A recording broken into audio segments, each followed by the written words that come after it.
Good evening and welcome to another episode of Unscripted and Unchained RPG Review. I am DM Bloodworth, and as you can see by the graphics, once again I'm returning and talking about the Blackest of Deaths.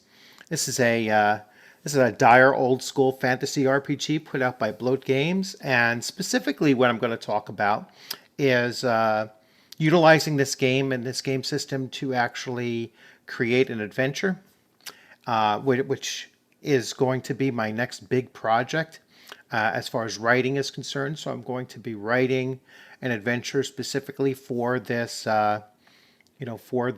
game system. And my last video with Bloat Games was talking about how you could take the very basic system that is built on this and use it to create your own RPGs. So what I'm doing here is I'm taking this system and creating an adventure for one of his RPGs that's already constructed. So basically, an adventure for the use with or compatible with or whatever kind of a disclaimer I have to place on it in order to put it out there. So let me talk a little bit about the system and the process that I'm going to use, and then I'll wrap this up with some other plans that I have in the works as far as with Bloat Games and some of their games and some of the campaigns that I'm going to be creating just for play, and and then just other general news. So let me switch to, let's see where I want to go. Let's switch to this here. So there's a few different versions of the game that you need to be aware of. This that I have in the PDF here is the Ashcan version of the game, and it is roughly 105 or so pages long. This is one of the earlier PDFs that I received. There is also the Meat Grinder edition, which I'll show you when I switch views again, which is only 51 pages long. And then there is the massive deluxe edition, which I don't have a PDF for, which is a little over 200 pages long. So I'm going to use this version because it's the one that's easiest to get your hands on. The only way you were getting the Meat Grinder, at least back then, was through the Kickstarter.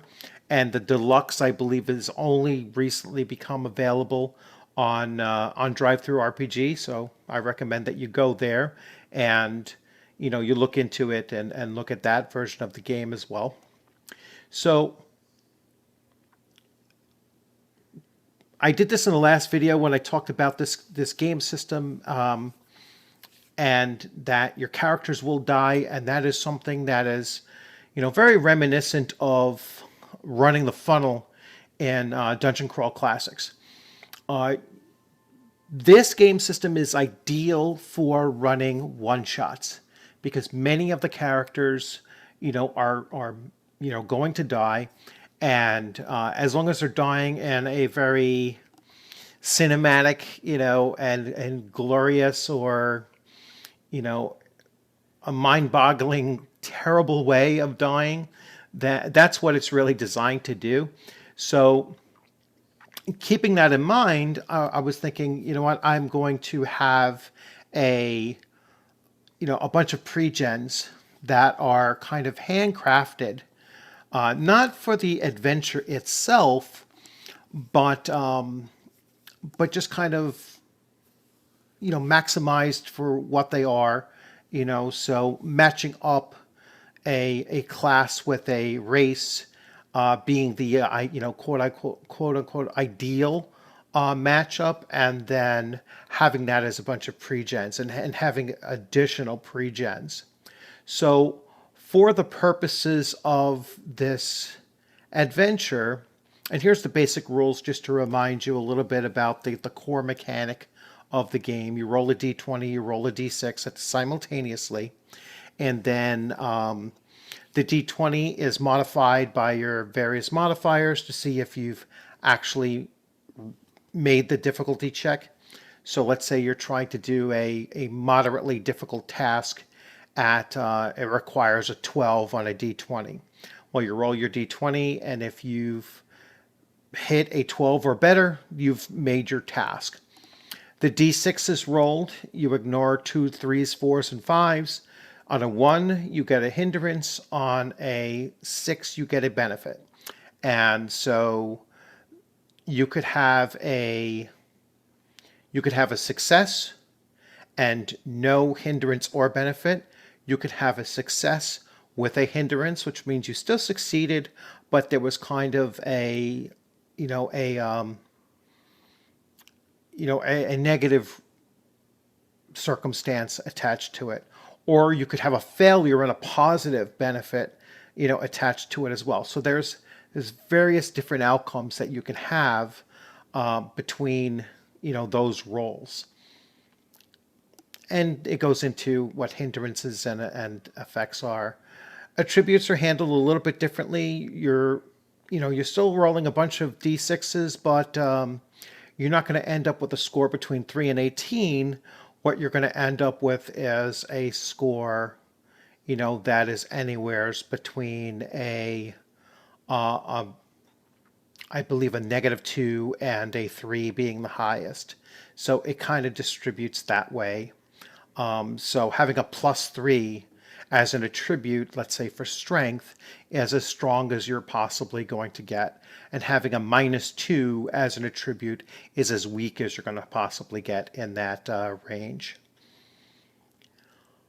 But what I wanted to talk about was the character classes for the pre-gens, and once we get and scroll through to them. So you have in the shortest version of the game, you have dwarves, elves, goblins, humans.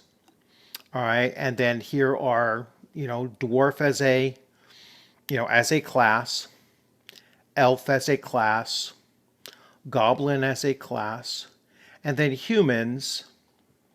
You can have any of these classes. So you could have an assassin, a barbarian, a monster slayer, a necromancer, a ranger, and a street rat. I'm sorry. So we had three demi-humans basically, and then 1, 2, 3, 4, 5, 6.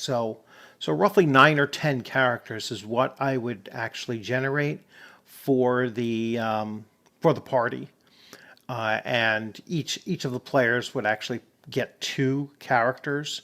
They might decide that I'm going to run both of them at the same time, and we'll just run with a much larger party, or they'll run with just 5 characters, 1 each per player, and then they'll have a backup in case that character gets killed. So you could use either of the 2 methods. And that's probably where I'm leaning towards going with one of the 2 methods there. Now, as we continue scrolling through, you can see they're giving you all of the different classes and spells and such. Let me switch views. So like I said, I'm not really reviewing the game. I'm just going over the process of creating, the different, creating the adventure and making sure that there's a good sized party. And then over the next couple of weeks, what I'm going to do is I'm going to open up some opportunities for people to come in and to play test not just the adventure, but they can actually come in and play test the for themselves the game system as well, so they can become fairly familiar with the game system, and then also the adventure to tweak out and see how the adventure is going. And then I'm hoping by probably the end of next month or so, having everything tied up and ready to, package up and send out in some form. It could be a free, adventure that I decide just to, let it go out there, run it at conventions, and then give each player at a convention a copy of the adventure itself. Or, it could be something that I try to run through, drive through for the first time. So I'm waiting to hear, various things about that whole process of doing so. So let me just show you real quick. So you saw that one PDF there, and I just want to switch views once again, and I think I gotta do a little change there. So this here is the meat grinder, and as you can see, this is a fairly thin book, really high quality everything here with it, but yeah, it is 51 pages long. And what this does is this takes out some of the game rules that made it a little bit easier to survive. So it does make it a much more lethal system. And if you compare that next to the deluxe, you can see that the deluxe is really a fully fleshed out 202 pages long, 203 pages long. And like I said, I'm certainly going to use this as a reference along with the other version, the 104-page version of the game, in writing the adventure. And this will be optional for someone else that's running that adventure and wants to use these rules for. And I will include some of the more interesting character classes to mix in what I would feel would work well with this particular adventure. And then in other adventures that I write, I might add different ones as well. So just to really mix it up. But all of these are available on drive-through. I believe this was like $12 in PDF. So it's really not that bad for a 200 plus page RPG, fully contained in one volume. So you don't need anything else extra. But if you do have other Bloat games, you can always integrate a lot of those games into this if you wish to. And actually, I will probably take a look at, Survive the Zombies or, the Cryptid Manual and see what other things I want to pull from some of those other games and bring it into this particular adventure as well. So that's something else I'm looking to do over the next couple of weeks, is work on that. So as a little wrap up from the, this past weekend, I did a convention. I did Founders and Legends 3. Really enjoyed it. I had 2 great game sessions. Unfortunately, I didn't get to run my game on Saturday. I had some things come up and I wasn't able to make it, but ended up canceling my entire Saturday schedule. Nothing serious, but it was just a family necessity. And but Friday's game and Sunday's games were phenomenal. I had really enjoyed time. And I'm looking at, in 2 weeks' time, Gen Con coming up, and I believe I'm running. They keep on sending me the one game that I submitted to run for modifications. So I'll see if that actually goes through. Hopefully it does, and I'll run one game, and then I'll see last minute based on what's available to see what kind of time I could spend playing. But I'm looking to run Gangbusters BX version during that game convention. Hopefully it'll happen. And I wish I had this all set up and ready for that to go, but I'm just not going to get it done really well like I would like to in 2 weeks' time. It's going to take me a little bit longer just to do the writing. So once again, I hope you enjoyed this video, and I look forward to seeing you on a gaming screen sometime soon. I am going to be making announcements on Facebook when I'm starting to look for people that are interested in playtesting the adventure when it's done being written, and just be on the lookout for that. And I'll also make a comment or two here on this channel to say, hey, remember this, take a look at it, and I'll leave a link in my future channel news update, probably in another 5 or 6 days or so.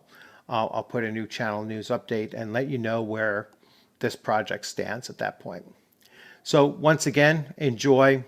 I always lose track of time, so it's only Tuesday, so enjoy the rest of your week. Look forward to seeing you on the gaming screen sometime soon. And, be safe out there. Enjoy.